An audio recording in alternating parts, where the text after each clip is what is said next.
welcome everybody. I am Janie Pinteritz, and I'm the Program Manager for Diversity, Equity, and Inclusion Offices, ERGs. Great seeing you all here today. So first of all, I would like to acknowledge that we are on Chochenyo Ohlone land here. I'd like to welcome you again to the quest to build the most effective teams. And as we get underway, I just would like to point out that we have an audio-visual system so that if you need assisted devices, they are up in the back. Feel free to use those. And if you could please silence your cell phones, that'll help for both panelists as well as all the attendees. There will be a question and answer period. And at that point, then at the end, if you raise your hand, we'll come by with a microphone for you, okay? And we will be going for until 1:15, and if you're able to stay, we'd love to have you stay from 1:15 to 1:30 for the question and answer period. We've got folks with us on Zoom. Thank you very much for joining us. And you can use the chat feature if you're on Zoom, and then we can pick up your questions that way. Okay? All right. So without further ado, I'd like to tell you a little bit about our first speaker, Matt Sakaguchi. Matt leads 2 teams in site reliability engineering, supporting the Android phone ecosystem and the Google Play Store. At Google, Matt is a leading ambassador for G Teams, the research Google's People Analytics did on what makes an effective team. He consults and conducts sessions with numerous teams at Google to enhance their performance, accelerate, and get them unstuck. He also teaches several classes at Google, including diversity and inclusion, bias busting, fundamentals of teamwork, presentation skills, and coaching conversations. So let's give a warm welcome to Matt. Before I get started, there's one thing I must share with you, otherwise I would feel remiss, and I have a little message. So daughters are grown, they're out of the house. I do have a loyal sidekick though, Black Lab, her name is Vita. Living in the moment is her superpower, right? My message to you is this.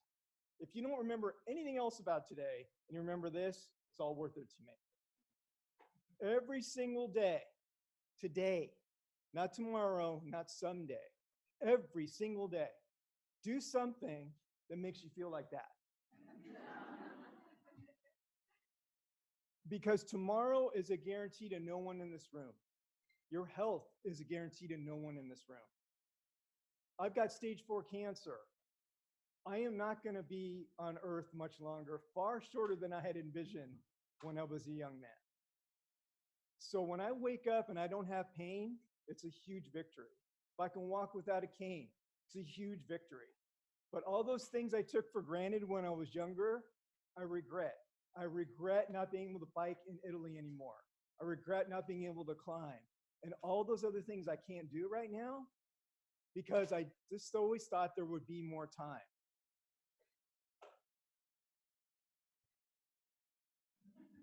But there isn't. All you have is today. So don't wait.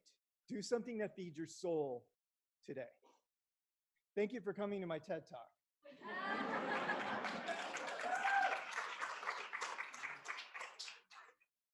All right, so before I get started in the research, I have a few questions for you, just rhetorical.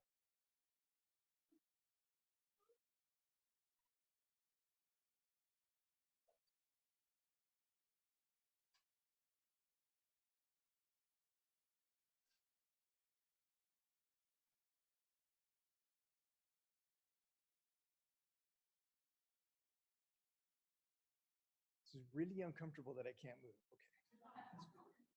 All right. So my first job out of school actually was a police officer. I took my last final. 2 weeks later, I was in the police academy. And probably you've seen Cops or Live PD or some type of police show. And generally how it works is that you finish the police academy, then you get assigned to an officer, and you get into what we call field training.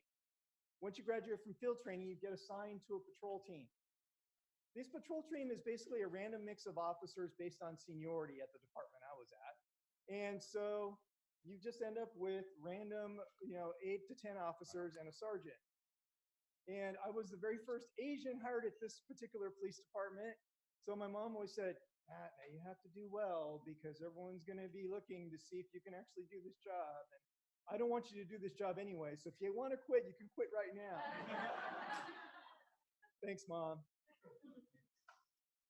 Anyway, so you show up and you're on this patrol team. What I quickly found was I came from a very different background than most of the other folks at that table. I was not familiar with the thoughts that they had, the words they used, the phrases, the attitudes. However, I was also very young. I was only 22 at the time. And I wanted to fit in desperately. So I found that I had to censor myself a lot. Ex-officer would say something and I'm going, boy, I don't agree with that at all. But I'm not going to say anything. Y officer would say something and I would say, okay, I'm not comfortable with those words. I'm not comfortable with those words. I'm not comfortable with the thoughts behind those words. And again, didn't say anything. What ended up happening was there was Officer Matt. When I put the uniform on, I became Officer Matt. And Officer Matt just had this like persona and a shield around him. And all these things would happen interpersonally amongst the team.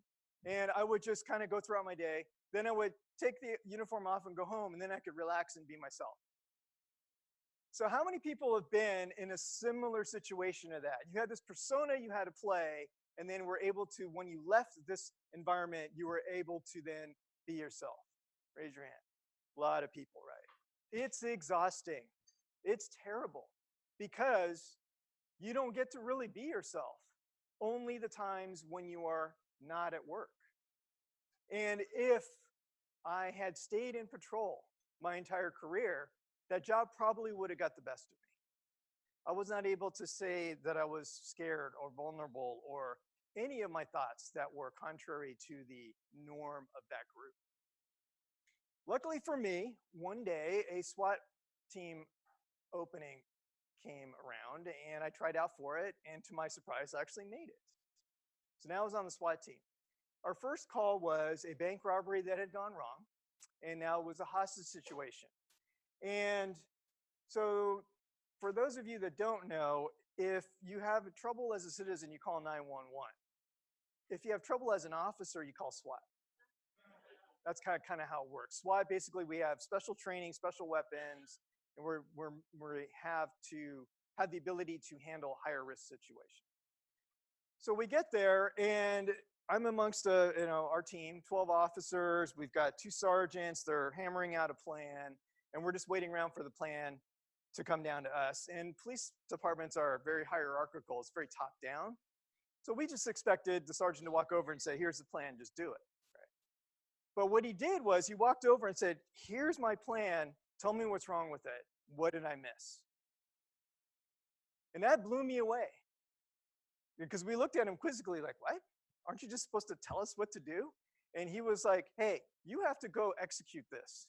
You are going to put your lives at risk here. You tell me if I missed something, because I'm not perfect. And that, again, we were just like, wow, that was great. And then we thought about it for a second, and we were actually, we're in this corner, we actually are a little bit vulnerable. So let's change this up and all of that. Anyway, good thing was we executed.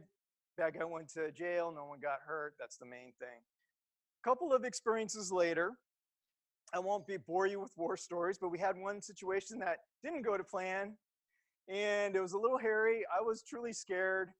Luckily, no one really got hurt. Bad guys went to jail, but we had a barbecue at my buddy's house, and so Jimmy was the #1 officer. So the door would be breached. Jimmy would go in first. I would go in second. And I was talking to Jimmy, and I said, hey, Jimmy, I felt really uncomfortable. In fact, frankly, to be honest, I was scared. I was really scared today. And he looked at me. Now, Sakaguchi is way too long, so they call me Gooch. He goes, Gooch, if you're not scared, you're not human. We were all scared out there. It's just the same. But what you did, though, is you went out and executed. You did your job, right? And we all went home safely. It's the #1 rule in law enforcement. Make sure when your shift is over, go home alive. Right? Heard that in a movie once. But what I found though is with the SWAT team members, we could share these actual feelings. We didn't have to be perfect.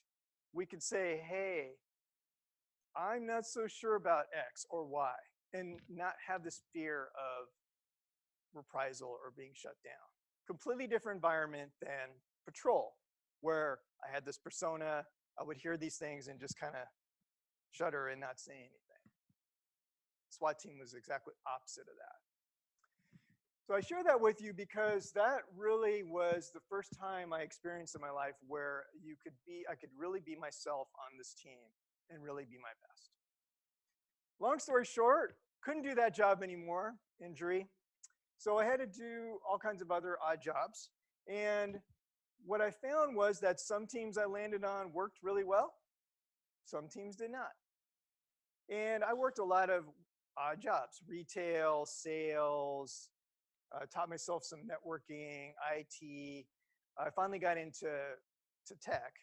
And I figured, okay, in tech, I got my first job at Walmart.com, and I was there to run the website. And I figured, okay, so this has got to be like a higher caliber person than, say, retail, right? So the teams are probably going to just work better, right? No. Same thing, same problems. And then I bounced around from different tech companies, and sometimes teams work, sometimes they didn't. And I could never put my finger on what made the team work and what did not. What we found over the years is that very few problems are technical problems. They're people problems, right? People love to think that, well, no, to be a great leader, you just have to be a master technician, right? Know your field inside and out. And obviously you do. You have to have a core competency. But actually, the further you get away from the line work, the more you have to be influential over people and handle those people problems. Because technical issues can always be handled. We have millions of bright people. This whole room is full of brilliant people, right? That's not the problem. How can we make ourselves work together better, right? That's the real challenge there. So research, before I get into it, I will tell you a quick anecdote.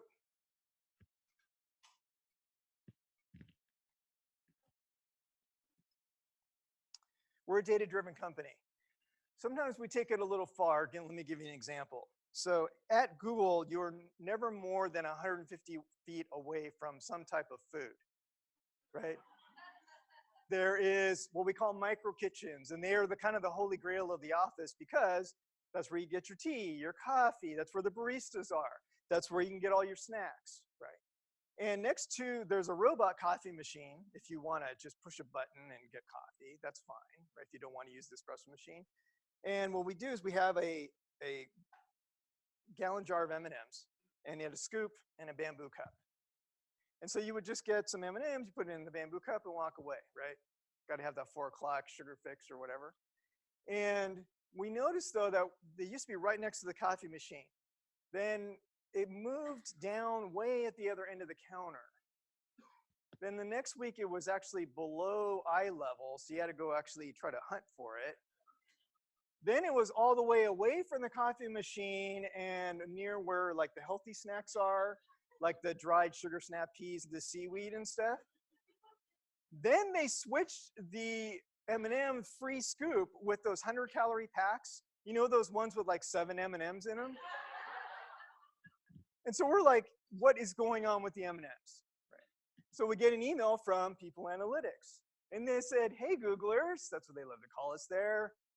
You've been part of an experiment.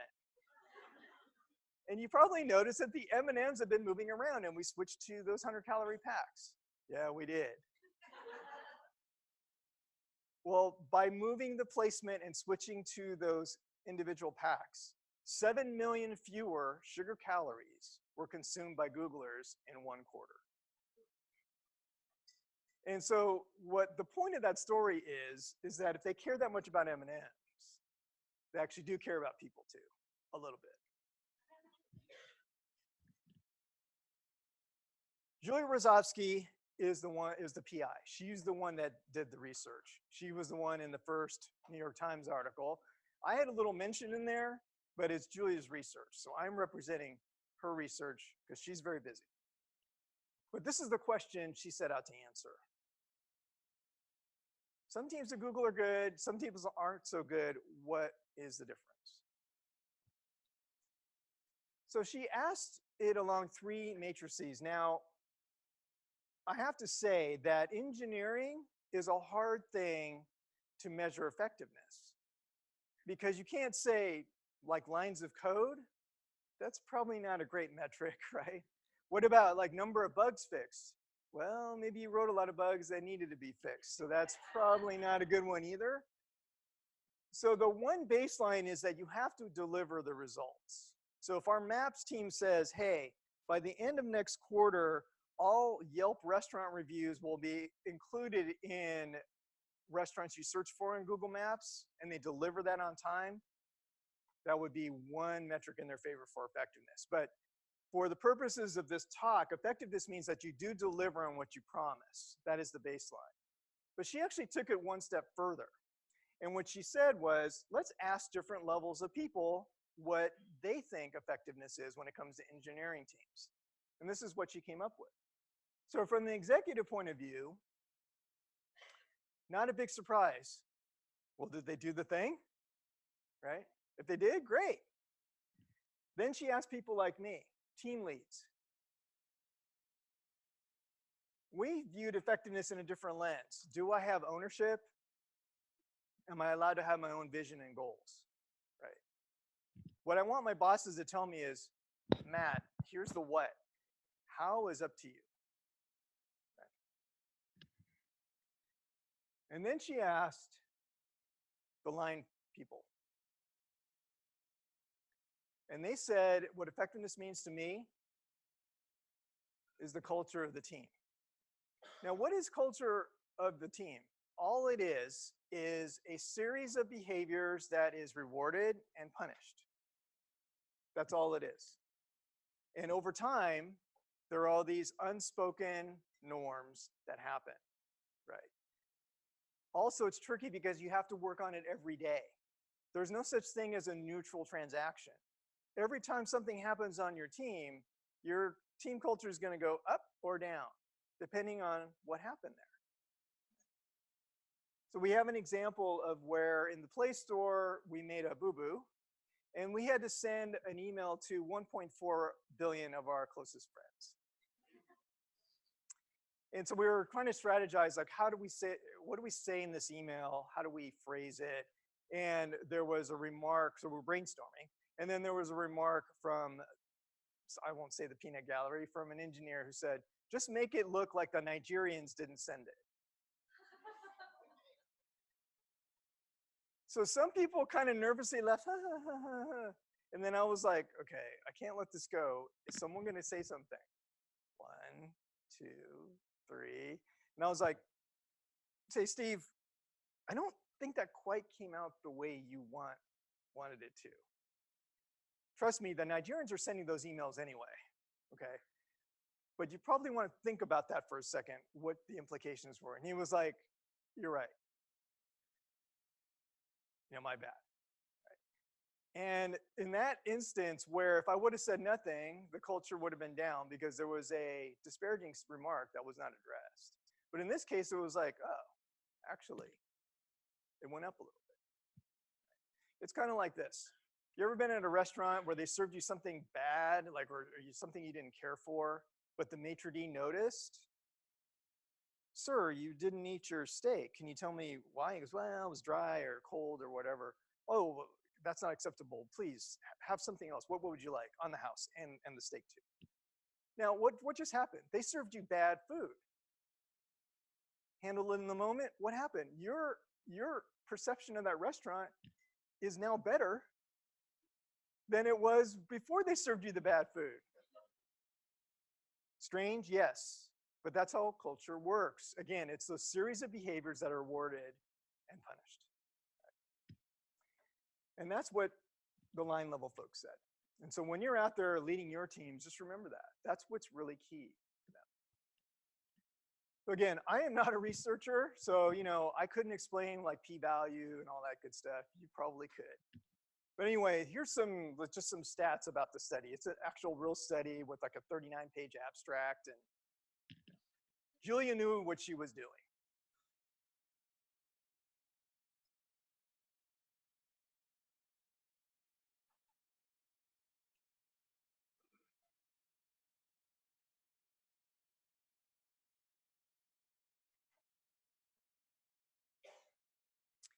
Not to say this institution is better than any others, but Julia went undergrad at Yale, has an MBA from Harvard, and taught at Harvard Business School. Kind of knows what she's doing. Okay.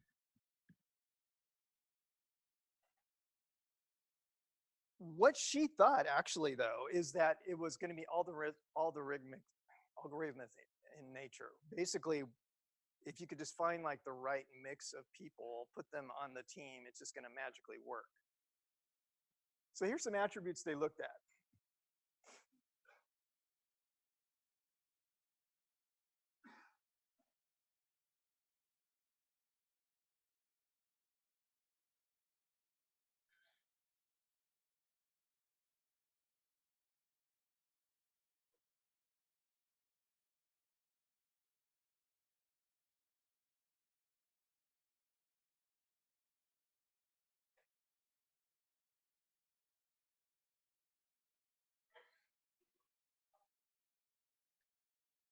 And here's the ones that bubbled up to the top.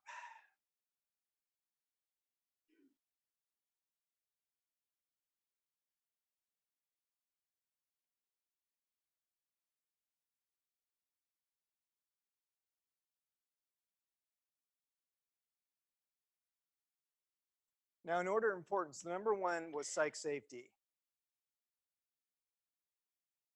Do I feel like if I make a mistake on this team, is it going to be held against me? Am I able to speak my mind, even if it's not a fully formed thought? Can I be honest, and can I bring my whole self to this team?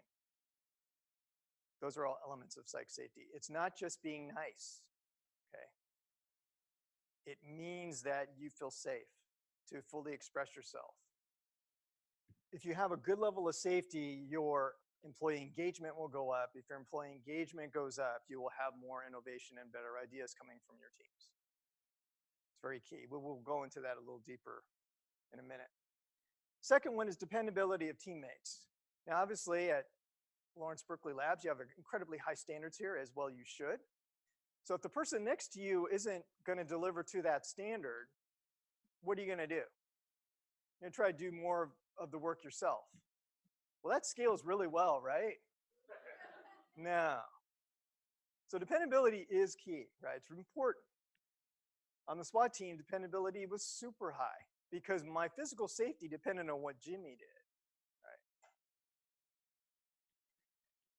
Number three, structure of team and roles. Now this one is interesting because you want enough structure to make sure that people understand their role and what they're doing, but you don't want so much structure that it stifles innovation.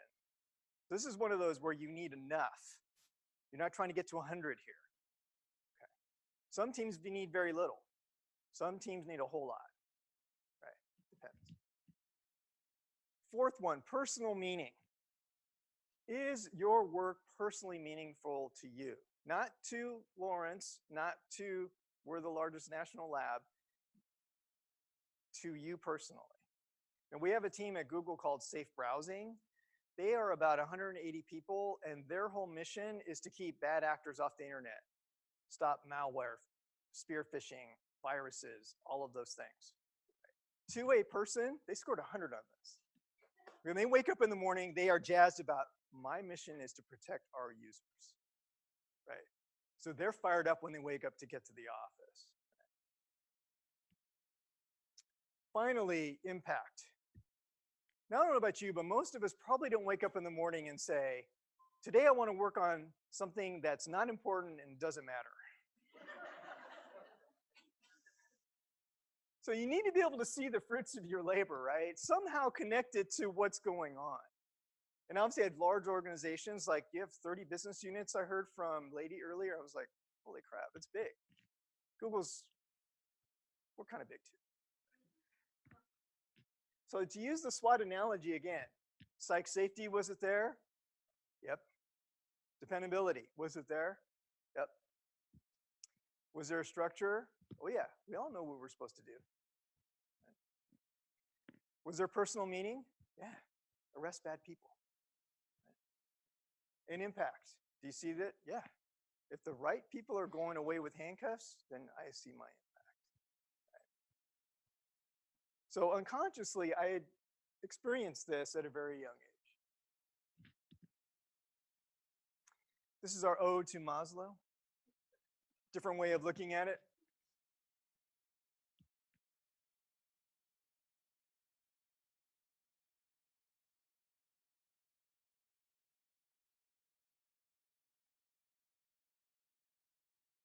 I'm going to send these slides out too, so you'll have them available. I should have said that a long time ago. I don't know. I'm sorry. Massive people are taking pictures and live tweeting. Ah. All right.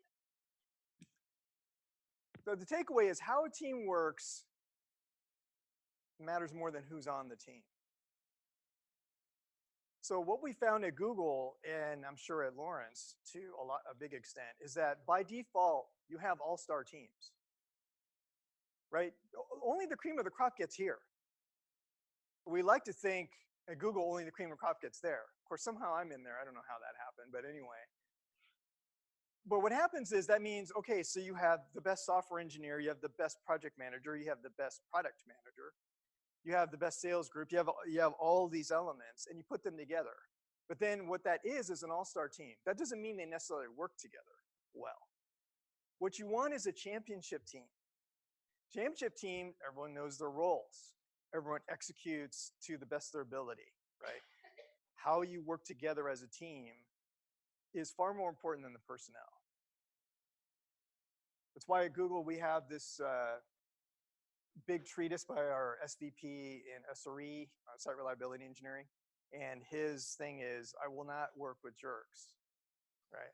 It's basically, the title of the paper is No Jerks. And we won't.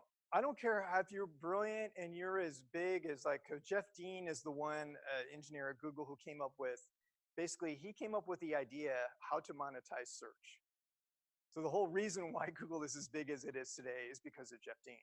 But if Jeff Dean was a jerk, Urs, this person, says he wouldn't tolerate it. And it's true. I have let people go that were off the charts brilliant as far as their code. Their code did amazing things, but it's not worth the expense to all the other folks. It's not worth all the psychological safety that's being burned up by tolerating this one individual's behavior, no matter how brilliant. So how a team works together, I'd rather have people that are all 7 out of 10 than a few 10s and a few that cause all kinds of strife amongst the team. I could do more with the 6s and 7s than I can with a mix of people that are not playing well with others.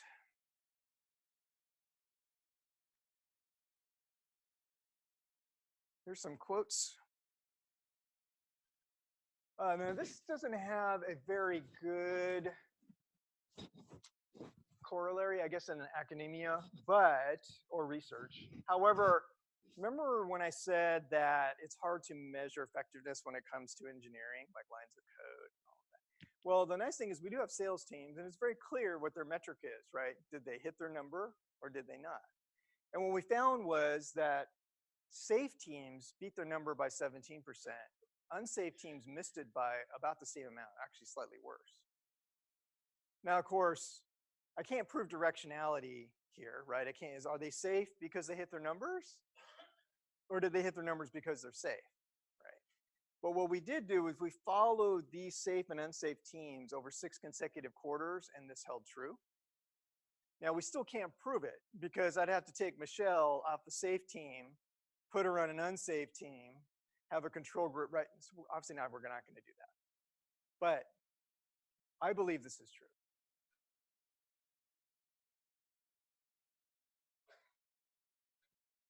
Lady actually quoted this to me earlier, and yes, it's an actual slide in my prezo. It's pretty cool. So yeah, tech execs, our execs basically said that a 2-to-1 ratio, if the team was safe, they are rated as effective. Again, when you're that far removed from the work, if you're hearing about any kind of drama, it's probably bad. Right?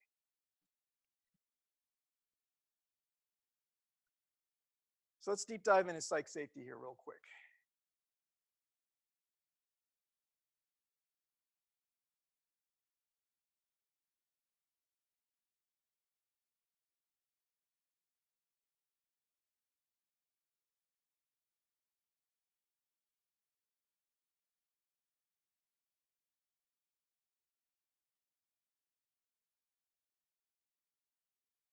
Now, the second one on the patrol team, I did experience it once and then never opened up my mouth again. Right? Well, we've all been on teams where that was the case.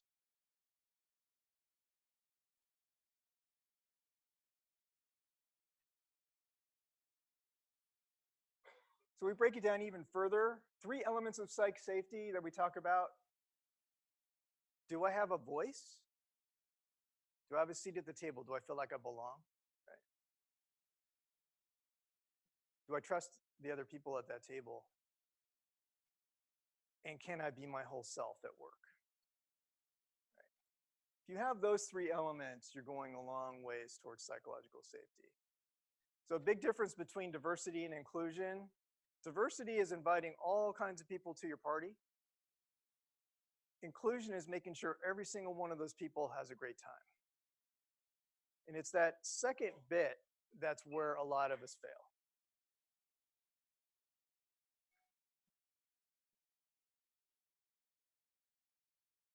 Here's some quotes from unsafe teams.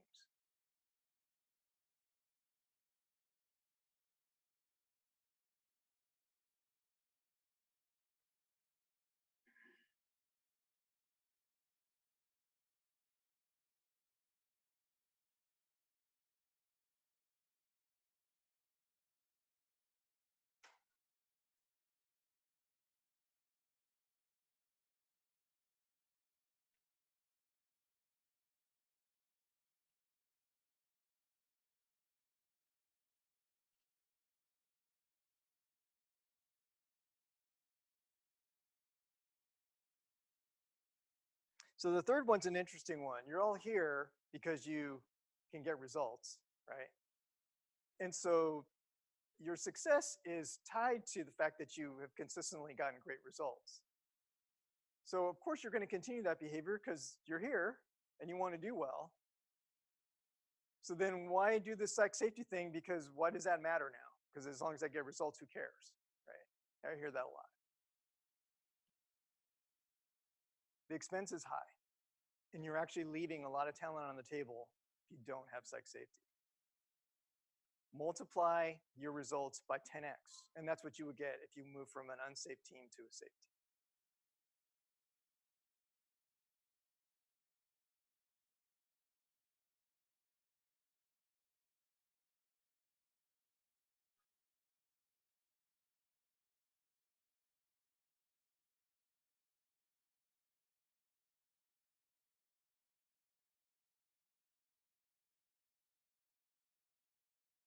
So the second one is interesting. So a few years ago, there was an engineer who wasn't on my team, but he sits like 4 rows over, hit the return key. It was a bad config, and basically he brought down google.com.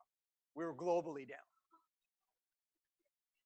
And what was happening was that people at home were calling Comcast and AT&T saying, hey, your internet's screwed up because I can't get to Google because Google's never down. But we were down. So we all go running over there and saying, okay, it has to be network because you could just tell the queries just dropped. They went from, I can't give you the exact number, a lot of queries to 0. And it went to 0 so quickly. I go, it has to be network. It has to be some kind of like config issue, right? And we talked to the manager there. She found out what happened. We reversed it. We were globally down for 6.5 minutes. But what the manager did, went to that engineer who felt terrible. Who wouldn't, right? His name was Henry. Henry, I know it was a bad day for you. That was my fault. It was my fault because I allowed a system to exist where one errant command could bring down our site. This is not you. This is my mistake. I will own it. I will write the postmortem. I will make sure that we put in new safeguards that never to allow this to happen again. So that was true leadership on her part, right? And how do you think Henry felt about his manager after that? You think Henry would go to the ends of the earth for Trisha? Oh yeah. Henry's now a manager, and he still uses that example to this day.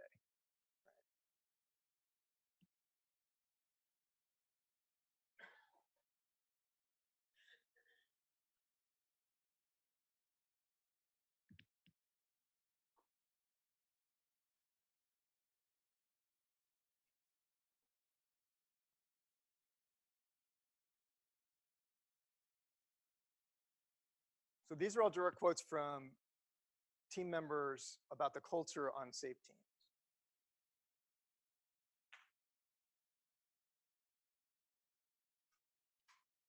Now, to give credit where credit is due, Amy Edmondson is the one that coined the phrase psychological safety. She's a researcher and teaches at Harvard. She has an amazing TED Talk about her research into hospitals. And I highly recommend, just if you YouTube and search for Amy Edmondson research talk on hospitals, you'll get this amazing 11-minute video. But this is what she recommends. Set the tone for psych safety on your teams. Sure, there's a lot of graduate degrees in this room, right? Just a few. Remember when you're in grad school, not that I'm speaking from any type of experience here, but I mean, what I'm saying is that you're on a team and you're doing a project or a paper or a presentation. None of you are the experts, but you're working together and you're learning and discovering together. That was probably a positive experience. Well, at least I hope it was. What Amy is saying is that's what work should be like. Frame it as learning, not execution. You'll get more out of your folks. So model curiosity and ask more questions. Whenever this is intern season at Google, we've got a lot of interns on my team right now.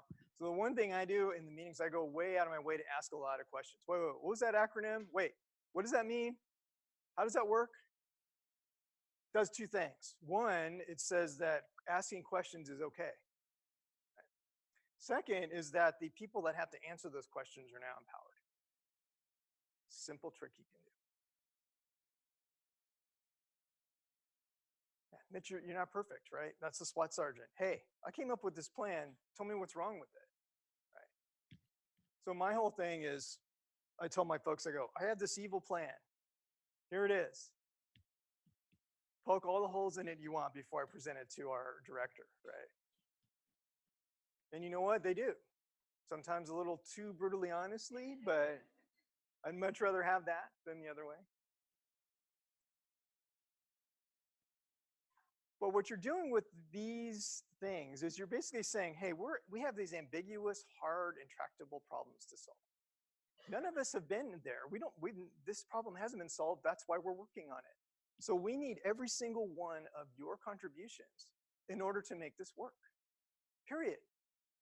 And that will get in the learning frame of mind, modeling curiosity, asking questions, ideas will come.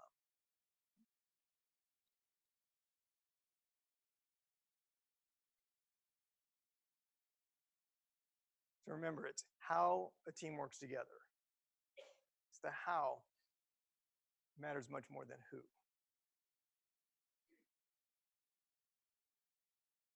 Now I'm out of time, so I've got to stop.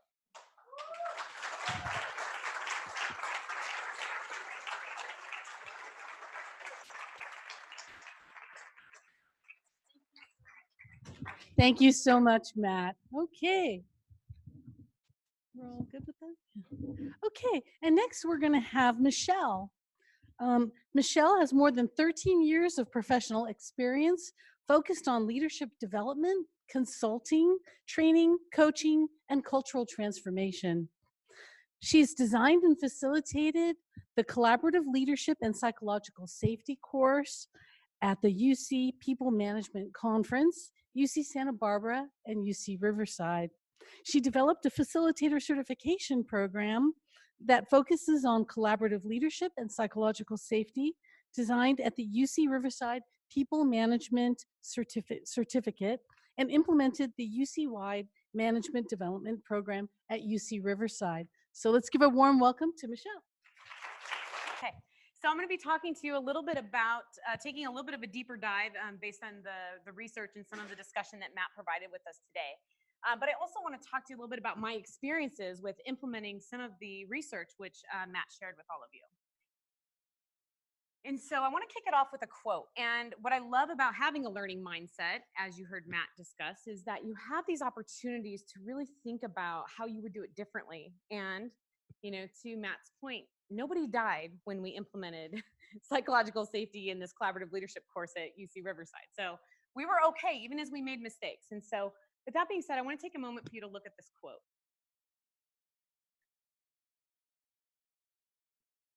So this is a fantastic article that I came across when I was developing the collaborative leadership class. I'm happy to share it with all of you at the end of today's session.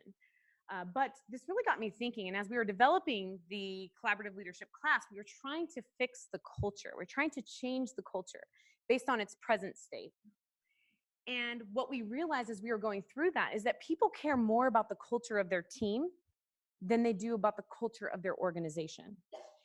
And it took me a while to realize that. So I put this out in here in the beginning, but when I was going through this and I was developing this class, we had, which when I say we, I'm talking about the Organizational Excellence Committee, whose job was to create these classes, to create these certificate programs, bronze, silver, and gold, for us to all kind of get on this journey together to change our culture and to all be a part of that transformation.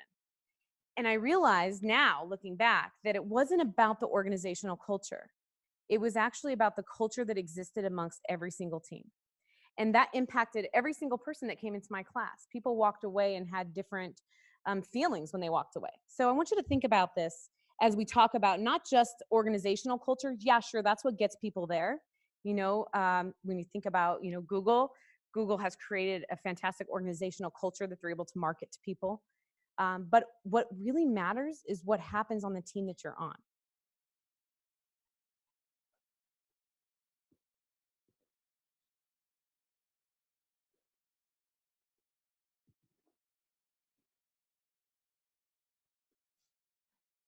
So today I'm just going to talk to you a little bit about culture, but I want to focus on what it means at the team level, not organizationally.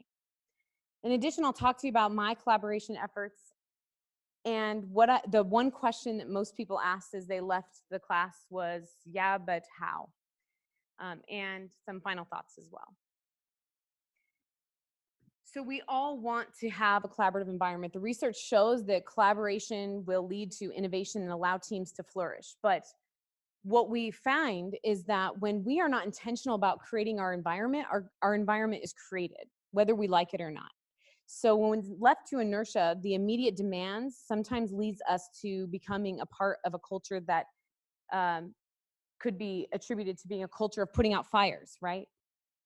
A reactive culture or a culture of fear.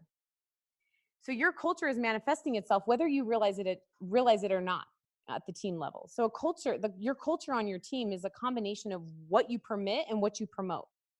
And that's really what makes up a team's culture.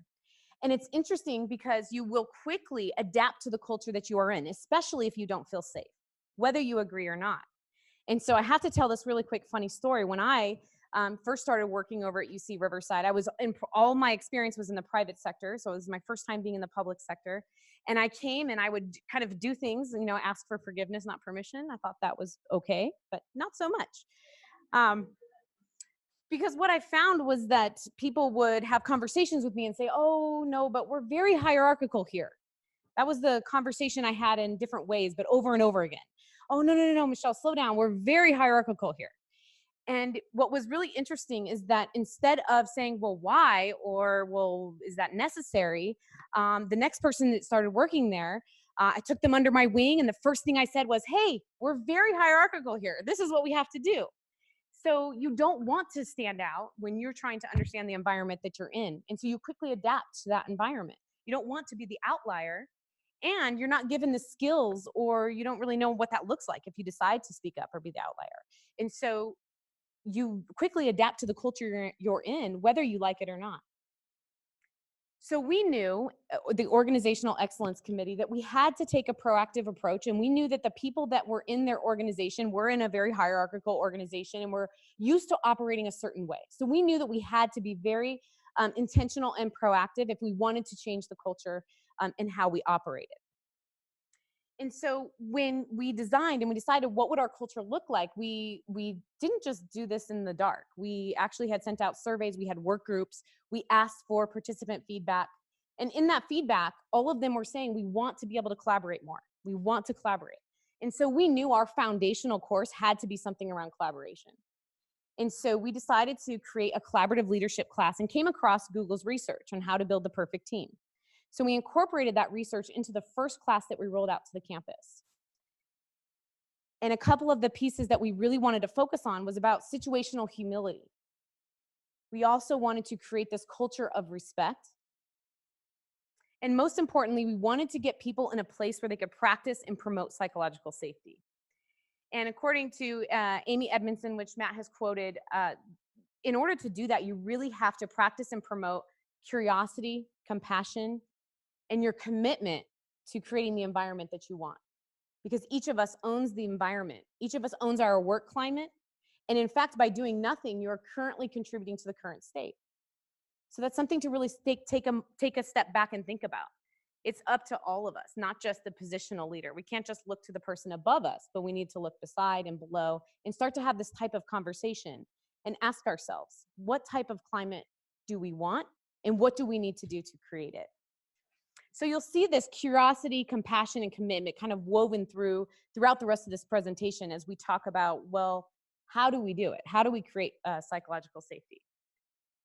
So this was the first class. This is just kind of a sneak peek into the class that we offered. And when we offered this class to the campus, we spent a lot of time promoting it because, again, this was a part of our Organizational Excellence Initiative.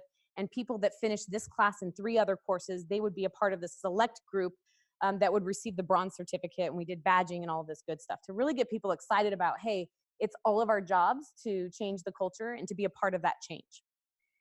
And so we used the Google's research, as I mentioned. We also talked about the attributes of a collaborative work environment and had some discussions around what does that look like. We also recognized that there was going to be some challenges with people that typically operated in silos and just were responsible to doing their work on their own, to asking them now to share their input and to share their ideas. And so we talked a lot about the challenges that people face in trying to go from a more traditional top-down approach to transforming into this more collaborative approach. So we knew that we had to be very intentional about having a real discussion in that classroom around the challenges that we're going to face as we go back to our respective teams and start to implement it. So a couple of the course takeaways, and some of this was actually some of the survey feedback that we received, is they started to recognize, hey, I have to be the change. I have to take a little bit of ownership here. Also, recognizing that anybody can lead. The first sign to know or to determine if you're a leader is if you have people that are following you and why they are following you. Are they following you because they report to you? Or are they following you because they want to? Also, recognizing how to overcome the challenges. And then at the end of the day, we really wanted people to be committed to creating a psychologically safe team. Now, remember, when I rolled this class out, I was about 5 months on the job. I knew the culture fine, and I knew exactly what they needed, right? No, I didn't. But again, knowing that I have a learning mindset, I said, it's okay, let's roll out this class, and I'm just going to be open-minded and take the feedback that I get. So we had a lot of mixed emotions about this class, offering this class. And so, again, these are actual quotes from some participants in the initial classes that we rolled out. And we realized that people were feeling all sorts of different ways. And this is the first time that I realized it's not about organizational culture. I mean, that's so difficult to really try to transform an entire organization. And by the way, That's not what people care about anyway. People will join your organization because of the culture that they can see or that they sense, but people stay with organizations and they contribute their thoughts and their ideas to your organization based upon the type of team that they are on. And everything we were doing up to this point was focused more on the organization and less on the individual teams. So what I realized is that we had people that were all over the spectrum in terms of their current state, the level of safety that they currently felt on their teams. And so there were people that actually stayed after the first class that I delivered and came up to me after, and they stayed behind and they said things to me like, well, you know, I think it's really great that you're excited to be here and that you're rolling out this class, but you know, you need to tread lightly a little bit, right? You need to slow down a little bit. And I was kind of taken aback. I was surprised that people who were part of these work groups and were asking for collaboration were now saying, whoa, whoa, whoa, this is too much. We also had people that were saying, well, you know, we've always operated this way, this won't work. People have, you know, came up to me and said, this is not going to work. I really appreciated that feedback because number one, I felt that I created an environment where they could give me that feedback, right? If nothing else. But number two, what it told me was that based on how people felt was a good indication of how they felt on their teams, how they felt about implementing the psychological safety once they got back. So there was people that were so excited. They said, this is just what we need for the campus. We had people all over the spectrum, but those people are probably a part of a much safer team. So they could go back and implement some of the things that we were talking about, knowing that their team would be open to hearing about it. So I took that really into consideration, and I knew that we need to focus more on doing team work around developing and talking about psychological safety and not just focusing on, here's a class anybody can sign up, because people left and some people went back and had a conversation and some people went back to their work the way that they did the day before they came, right? Nothing happened. So I came across this visual and it really resonated with me. We need to stop talking about culture, because having meaningful conversations and being able to have a conversation about culture and what's working in your culture and what's not working in your culture, those types of conversations will not happen if you don't have this level of psychological safety. And since psychological safety really lives at the group level, it doesn't live in an entire organization, it's dependent upon the groups you're in, that's where the work needs to be done. And no matter how anybody in those classes felt, everybody left the session really feeling the same way. And so I'm now a director at Cal Poly Pomona, and we're implementing professional development from the ground up. And we are a part of a strategic initiative to be able to increase employee development and to invest in our employees to promote excellence across the campus. So I knew going into this undertaking that the first thing we needed to do was to make sure that we had some dialogue around psychological safety. And we needed to make sure that we recognized what the teams looked like in terms of psychological safety. So we did kick off professional development at Cal Poly with a summit where we had Matt come and speak, because we knew that we first needed to introduce the concept before we could even begin talking about it and having people start to implement some of the key concepts. But no matter what, no matter how people felt at UC Riverside once they attended that class, or how people felt at Cal Poly Pomona, most people left those initial sessions asking the same question. This is really good information. This is great research. I loved this class, but how? How do you actually do it? And so these following slides are a combination of my personal experiences from, you know, learning as I went through this process, but also the book by Amy Edmondson, another book by Marcus Buckingham and Ashley Goodall, The 9 Lies About Work. And again, mostly my experiences in implementing psychological safety and collaboration at the team level. So the first concept to think about is you go first. In order to lower interpersonal risk, you have to take it. And so often we put that onto the person that we're reporting to or the team. We say, well, you know, my team's not safe. And you give up all control of being able to create the environment that you want. So one of my favorite quotes is, everything that you've ever wanted is just outside your comfort zone. But it's up to you to go first, to create the type of environment that you want. In Amy Edmondson's book, The Fearless Organization, she actually talks about some questions and some statements that you can make to start to go first, to start to create that organization where you're okay with not knowing all the answers. And I've included some of them here today. When's the last time you told a colleague that you made a mistake?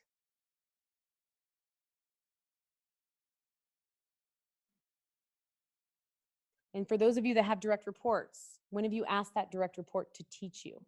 That person that's reporting to you to actually teach you to do something. So the next one is to ask people what they need from you. Now, I'm not talking about what they need from you in terms of tasks and results. What I'm talking about is what do they need from you in the relationship? Now, I know we think of relationship, we think, oh, that relationship stuff belongs at home. Well, no, it doesn't. Half of the problems that we're facing in the organizations today is because we're keeping them at home, but we're spending just as much time at work. So ask people what they need from you in terms of trust. How can we build this relationship? What do you need from me in order for us to make sure that we're working together effectively? When's the last time somebody asked you that? And because, by the way, I will say that what you need from someone is very different from what they need from you. Not all of the time, but sometimes. I'm going to give you a perfect example. I have a teenage son, and when he was in high school, he just finished up high school, but when he was in high school, he's an internal processor. He's a little bit quieter than I am, a little bit less energy than I have. And he was working on this class for a long time. He was really struggling in one of his classes. And so he came home one day, and I'm making dinner, and he's like, hey, and I'm like, hey. And he said, just so you know, with that class, I like aced that test, and I got a B. I'm like, oh my God, no way. That's great. He's like, this is why I don't tell you anything. And he walked away. And I'm thinking, clearly I didn't do anything wrong, right? But to him, I made him feel really uncomfortable because that type of attention doesn't resonate well with him. And I was just trying to show him I was really proud of him. But I know that what he needs from me is he needs to be cool, calm, collected, right?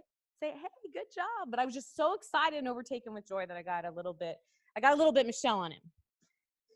So my point here is that Franklin Covey talks about this thing called the emotional bank account. And yes, it absolutely belongs at work. But we don't always know what people need from us. So we have to ask them, because we may think that we are making a deposit, but we're actually making a withdrawal with people.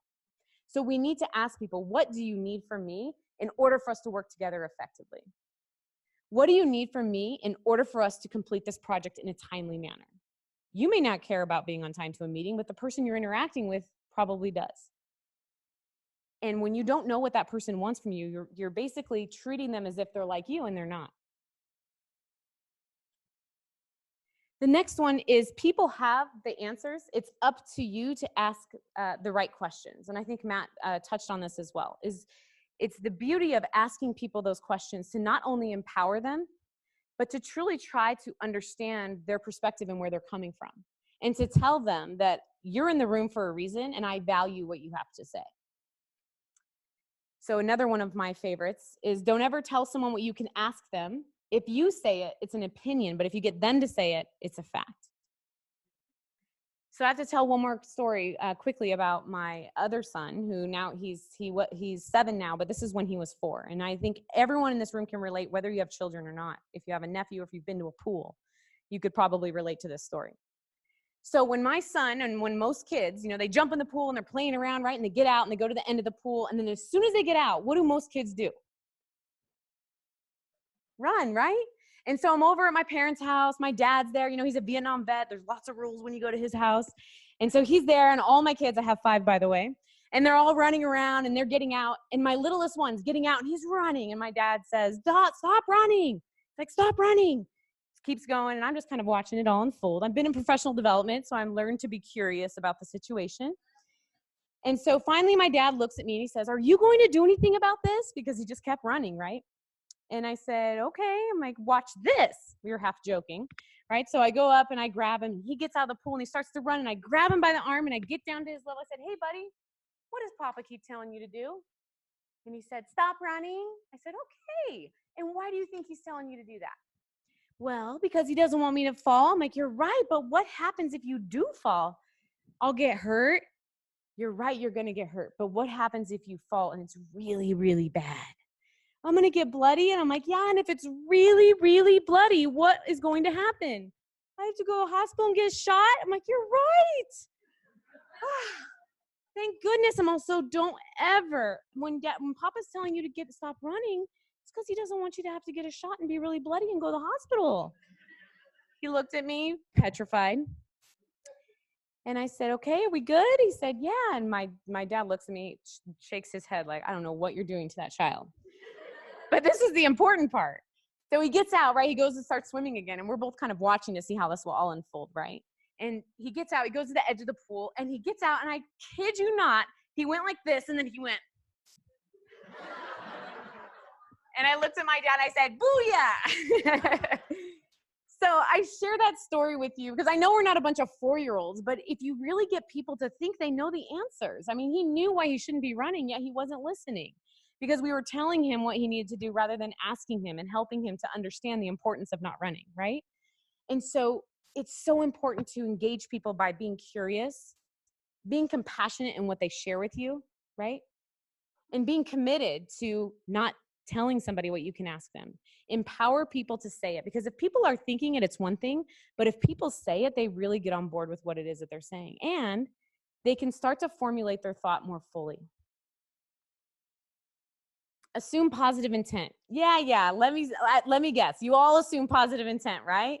I do too, until my kids drop the ball or until someone in my office drops the ball. Then that's when the real work starts to happen. So we can have a positive intent mindset, but actually performing that in positive intent is a completely different thing when something happens, right?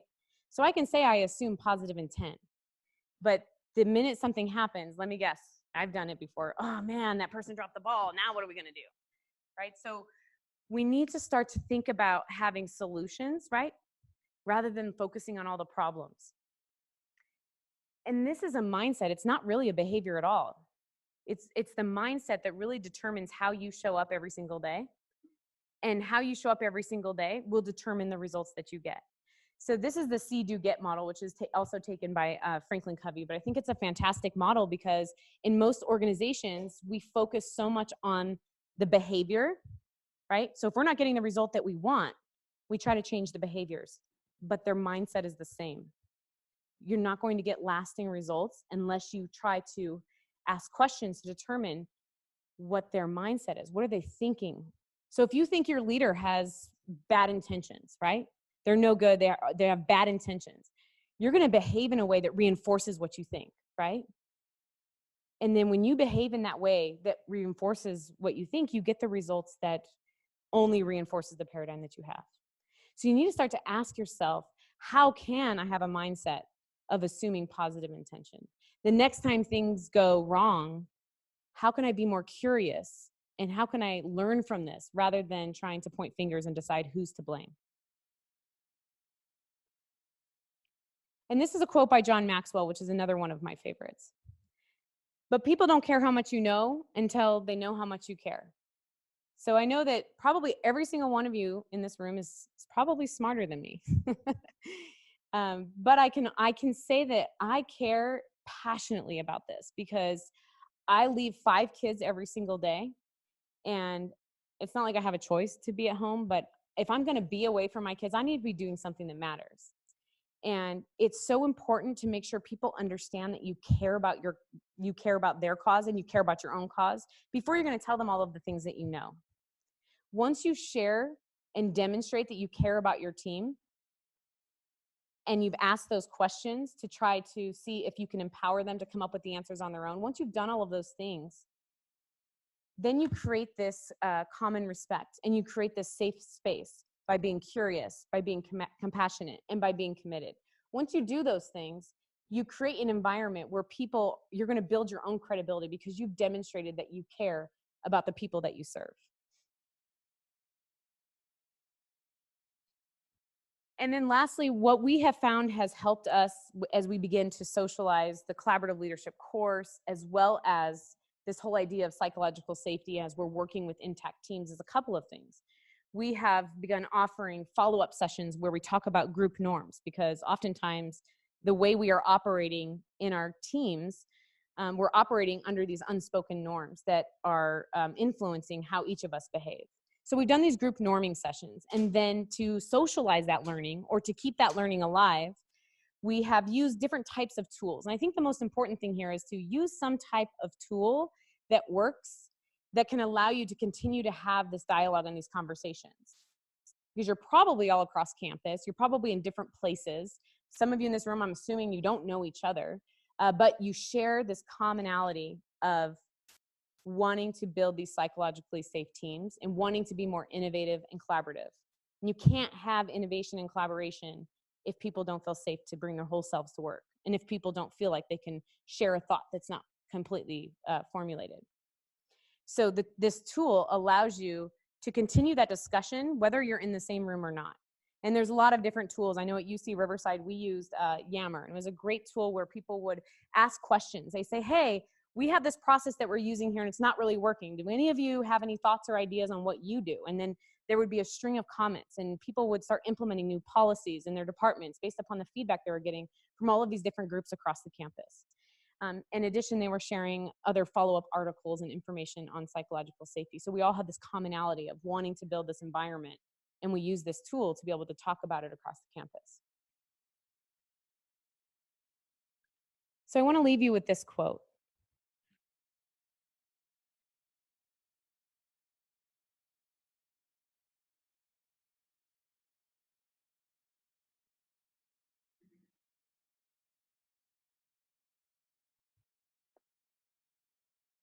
The culture on every single team is developing and changing every single day, whether we are being purposeful or not. So hopefully, based on the two discussions that Matt and I gave today, we can start to think about how can we be a little bit more intentional about creating the environment that each of us wants. Thank you. Hi, Test. I have a question for the first speaker, because you started with your speak with your talk with an example of the M&Ms and so on, and like a communal space.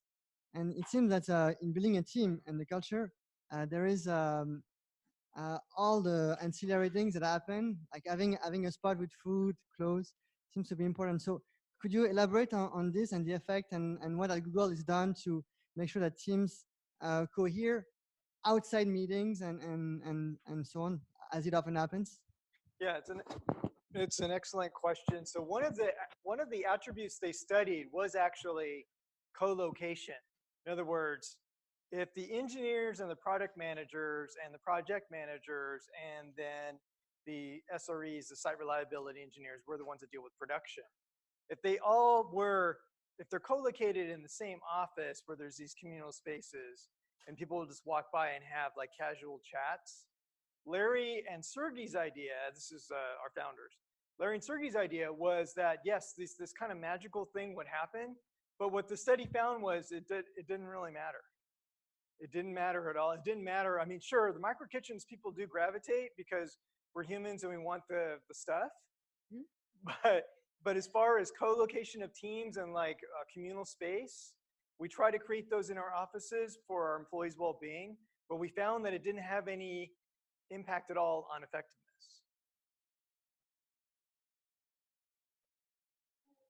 Oh, next we'll take a question on Zoom. This is a question on diagnostic. Is there a good way to find out the level of psychological safety that people have on a small team? Not on camera. If you go to the rework with google.com site and go to the Teams tab, and I'll send this out because you probably won't remember that, but I'll send this out when I send the slides. There is a sample survey that you can tailor that's there. And also, if you do look at Amy Edmondson's video, she's got also the 4 key questions to get a baseline of psych safety on where your team is now. We're lucky at Google, we have like a 30-minute assessment that's all been dialed in by Julia, but we cannot share that externally because it was so tailored towards our employee population at Google. However, since we didn't actually coin the phrase, Amy did, she has the core foundational questions you can do to get a baseline. Actually, I was going to ask a very similar question, is how you measure psychological safety, because you're telling us psychologically safe teams have these characteristics, psychologically unsafe teams have these characteristics. So obviously you're splitting them into 2 somehow. So it sounds like you're giving people multiple choice tests, like on a scale of 1 to 5. How safe do you feel doing this in your team? But another way you could do it is by having somebody actually interview them. Do you do that at all? Or is it just based on self-report? Yeah, no, that's really good. So methodology matters. If you don't have, obviously 4 questions isn't very deep. We have had consultants come outside and interview. This is where we have deeper interventions where large organizations have had psych safety issues. We actually have had outside people come in and do full-on intakes and then aggregate those. But again, the advantage that we have is that we can piggyback on the research questions that we already know. But what you can do there is either hire consultants that are well-versed in psych safety or develop your own survey based on Amy's matrix and then get the assessment and the data that way and then analyze it. Did that answer your question? Okay. Another question on Zoom. In order to achieve a collaborative group and psychological safety, what can be done on the individual level if the person feels unsafe on the team or the leadership on that team doesn't create that environment? Where should that individual start? Well, I always share with people that people will follow you as long as you let them know where you're taking them. And what I mean by that is if you let people know the journey that you're on to create the environment that you want and you're open and honest about that, that goes back to the whole idea of you go first. If you want a safe environment, if you want to lower interpersonal risk, you have to take interpersonal risk. And that could be baby steps. You could start off really small. But what I mean when I say people will follow you as long as you let them know where you're taking them is by sharing with them, like, hey, I attended this session, I've been a part of this idea, and you know, the initiative that we're working on with IDEA, and I'm really trying to implement some of these concepts. And I know that I own part of my work environment. So I wanted to have a conversation with you and just see what you think about trying to create an environment that makes sense for both of us. And I think that's the best place to start, is being open to be vulnerable enough to just say, hey, I want to do this. And people will appreciate the fact that you care enough about your work environment and that you care enough about the people on your team to have that type of conversation. Because I'm willing to bet that that conversation is probably never happened to any one of us that are in this room right now. Hi. So piggybacking on that, so I'm struggling with conceptually here because I feel like there's a contradiction that I can't get over, and that's the idea of assuming positive intent when you take the onus on yourself to do that. That can conflict with your own psychological safety, right? Like, I feel unsafe, but maybe my mindset is something I need to change. I mean, that seems like a gray area to me. You know, maybe I'm assuming ill will because of observable behavior, and I've created a mindset that I'm reinforcing because of how I'm reacting to that. But what if that behavior really is actually problematic? Yeah. You know, like, how do you reconcile that? Yeah, so when we talk about assuming, when in these slides, when I talk about yeah, but how, so that was the yeah, but how section. And when we talk about assuming positive intent, what I am referring to is when we're trying to encourage people to share ideas, and maybe they have an idea that you feel won't work, or maybe they have an idea that's not completely formulated, or maybe they make a mistake. Instead of saying that person, you know, instead of saying, you know, I can't trust that person with XYZ task because they made a mistake, try to flip that and look at it as a solutions challenge, where what are some of the solutions? What can we learn from this so it doesn't happen in the future? So when I'm talking about that see, do, get model, it's in an effort to create an environment where people feel more open to share. We have to assume positive intent when people are sharing things that either we don't agree with or that are not completely thought out or formulated. Does that help? Yeah. Okay. I'd be happy to talk to you one-on-one if that would help after. Okay. Okay, next question on Zoom. Based on your experiences for the both of you, when you're doing these types of trainings and educational campaigns on psychological safety, how soon are you seeing changes on various teams? I'm sure it varies, but what are some of the experiences that you have? Is there any difference based on the type of organization? And can you speak a little bit on that?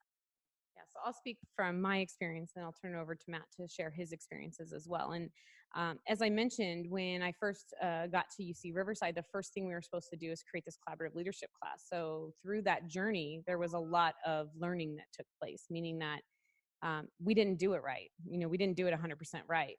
And so some of the people that left those sessions did not do anything with it, right? They went back and continued to operate in the same way. But what I can tell you is what we have found is that when we work with intact teams, meaning that we typically offer that collaborative leadership class to the public. So we post it on our LMS, people can sign up for it, and anybody can take it. And so there's some benefits to that because you have people all across the campus that are now starting to have that conversation.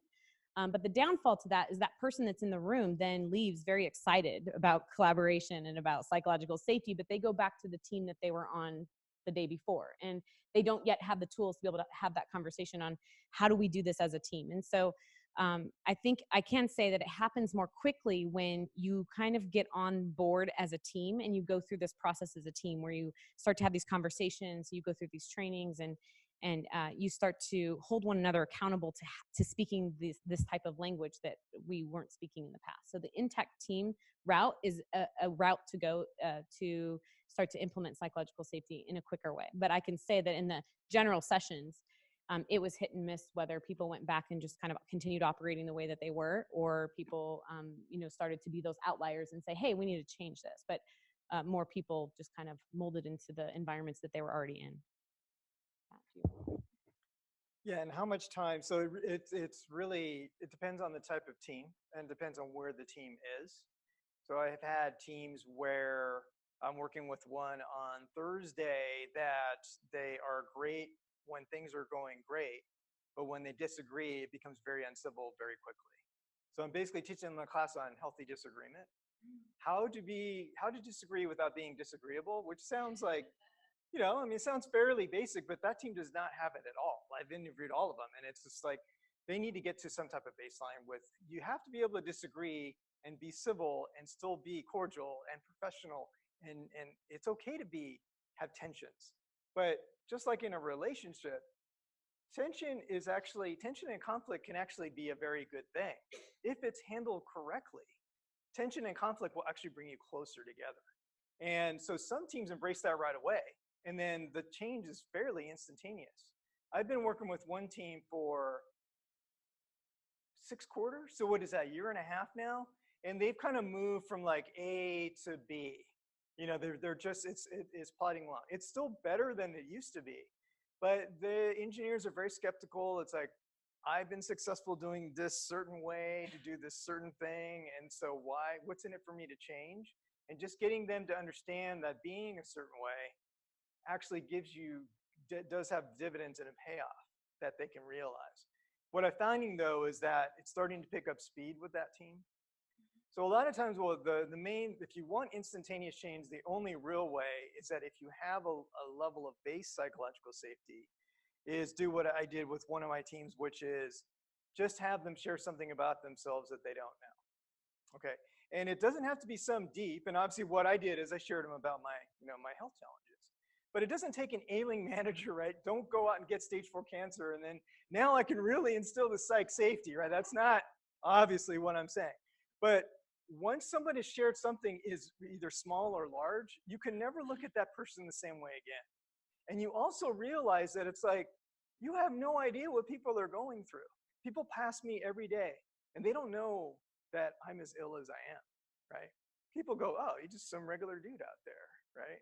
And so again, it's that comfort zone, one step, tiny step outside. All of a sudden it was like, man, I had no idea Sean did X or has to deal with Y or all of those things. And so again, it depends on the makeup of the team and how ready they are to embrace change, because humans are naturally resistant, right? It's the my lifting Beta into the bathtub. It's the full-on locking claws thing. And once she's in there, she accepts that it's fine. But it's just that's the way it can be too with your teams. Hey, I don't want to change. I don't want my cheese moved. I just want to do my thing and go home, right? Change takes effort. Why am I doing this? What's in it for me, right? And so if you get the why out of it, people will start understanding and unlocking. So again, long story short, or the answer is that it really depends on where the team is, on how instantaneous or how long it may take. Thanks, Matt and Michelle. This has been fantastic, and thanks, IDEA, for putting this on. And I still have a question that I think everyone else has, which is, how do you measure team effectiveness? Is there anything more that either of you could say? Besides, like when Matt talked about the sales teams, like the sales numbers go up, I'm like, yeah. And then I thought, what about the rest of us? So I don't know what metrics you use here. There's got to be a metric that you use to say that you are effective or not, right? Again, I don't know what that, I'm not a researcher, but there's got to be some, I mean, the research project finished, or it finished on time, or you said you were going to do A and A was done when you said it was, or whatever. There's got to be some metrics that you are evaluated on, at least. Maybe I'm completely wrong, I don't know. But there's got to be a metric, right? And again, so there has to be whatever that is, that's where you would say, okay, that has to be effective. But remember the three, depending on where you are on the team, effectiveness means different things to different people. So to the line level, the people doing the work, what matters most is the culture of the team. And that you have absolute control over. And so you could basically have what is a culturally strong team. And if the metrics are still kind of muddied and whatever else, to that person or to those people, they will feel like the team was effective because they show up, their ideas are being met, they feel included, they feel like they belong, they can bring their whole selves into work, they're not having to censor themselves or put on a persona. To them, the team's effective. As you get farther and farther removed away from the work, then you're gonna have to start saying, oh, by the way, we also do, yeah, we have a great team culture, and that actually parlays itself into these great results, whatever those metrics are. Okay, another Zoom question. I think their ears perked up when you talked about disagreeing without being disagreeable. So the question here is if you can share any basics in terms of working with tension and conflicts. Oh, absolutely. So this is not from me. Shola Richards is a dynamic speaker and who I got to meet at this event that CPP put on. He has a thing called, is it kind, is it true, and is it necessary? Okay. There are many times when I shut my mouth because it fails one of those three tests. Right. So when you're talking about it, if it fails one of those three, you don't say anything, right? And so that's just one easy way. And kind doesn't mean be nice. Kind doesn't mean be a pushover. Kind doesn't mean you don't hold people to standards. It just means that, are you really saying this because you are trying to improve this person and coming from the right place, right? And then, is it true? Obviously. And then, is it necessary? So a lot of times I go, yeah, nope. Because it's not the third, it's the third one. It's like, I don't need to say that. I don't need to say it. It's not necessary, right? So that's saved me more times than not. The other one that Shola has that I use a lot is that instead of reacting with your emotions, you respond according to your values. Because what that does is in the instant, the amygdala hijack happens. Someone insulted me, my project, my team, my kid, my Labrador.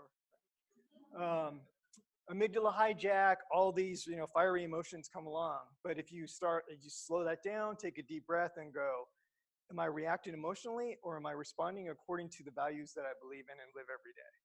Because if it's the latter, you're generally going to be in a better place, right? You're generally going to respond in a much better way, in a kinder way, in a way that's going to resolve the conflict in a positive manner. So those are a couple of practical tips.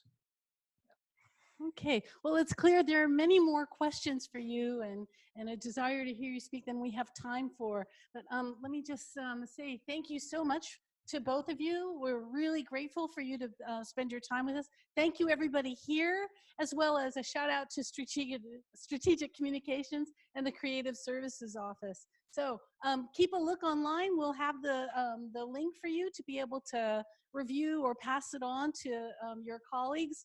And let's all do what we can for improved team effectiveness. So thank you once again. Everybody.